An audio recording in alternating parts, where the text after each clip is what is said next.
Tal vez estos nichos y recintos urbanos que existieron previa a la conquista y llegada de los españoles no se parezcan tanto a los que tenemos actualmente. Y esto se debe a, como lo vimos en las secuencias anteriores, México actualmente tiene influencias occidentales. Entonces, antes de 1521, como se ven en estas fotografías, no lo existían. Este era el concepto y pensamiento de aquella época y de este pueblo de lo que era urbanización y civilización. Y bastantes ejemplos tenemos de urbanización que tenía Mesoamérica, poblada a su flor y en su mero momento de auge, como en el caso de Tenochtitlán, en el caso de la ciudad de Chichen Itzá, en el caso de Palenque, Monte Albán, entre otros que tenemos en nuestro país, de la parte de Mesoamérica. Y pues la urbanización y la civilización se caracteriza principalmente por el ejercicio político de sacerdotes y señores o señoríos que le llamaban para ejercer su poder o política ante el pueblo y mantenerlo en orden y control. Por eso es que yo destaco y relato que ya con esta complejización de la sociedad, ya existían estas desigualdades o jerarquizaciones, como vamos a ver más adelante. Entonces, la idea de civilización, esto es muy importante. Esto no quiere decir que seamos realmente civilizados. Esto quiere decir que más bien ya se empieza a consolidar la sociedad.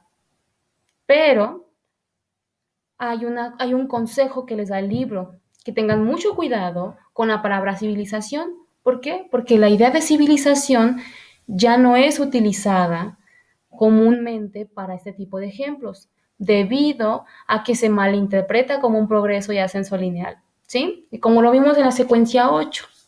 ¿Se acuerdan que les mencioné en el caso de los grupos indígenas que resisten a estas situaciones de opresión, de cristianización, de sincretismo, transculturación, aculturación? ¿Recuerdan? Precisamente el decir nosotros es que los grupos indígenas no se quieren desarrollar, los grupos indígenas no quieren parecerse a nosotros y por eso son incivilizados. No. Por eso son poco evolucionados. No. Por eso son poco modernos y atrasados. No. Simplemente ellos buscan una moda, una forma distinta de desarrollarse o de salir adelante, ¿no? Entonces, por eso es que es muy importante que comprendan que lamentablemente para varios casos de evolución y progreso y modernización está mal utilizada la palabra civilización. Es como si a ustedes o a mí nos compararan con personas de Europa. No es justo. ¿Por qué? Pues porque ellos tuvieron otra historia, nosotros otra historia. ¿Sí? Entonces, para continuar, Mesoamérica se caracteriza, ya que vimos, bueno, antes de comenzar, ya que vimos la etapa lítica y que se compone de la arqueolítica, cenolítica, proneolítica, ¿sí? Tenemos pues estas áreas culturales de Mesoamérica, Aridoamérica y Oasisoamérica de parte de la asignación de Paul Kirchhoff.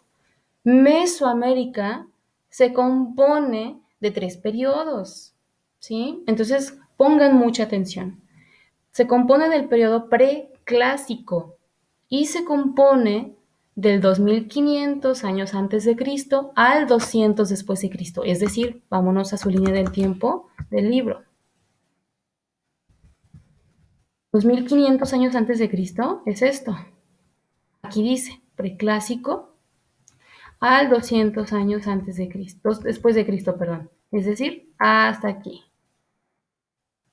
Hasta ahí es el preclásico.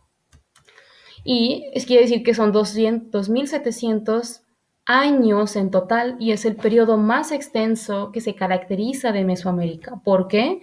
Porque ya se comienzan a sedentarizar, es decir, ya se asentan, ya viven sin necesidad de mudarse tanto. Las edificaciones de las primeras ciudades, como fueron no tan iguales como las que acabamos de ver, pero muy parecidas a las pirámides o estas formaciones arquitectónicas.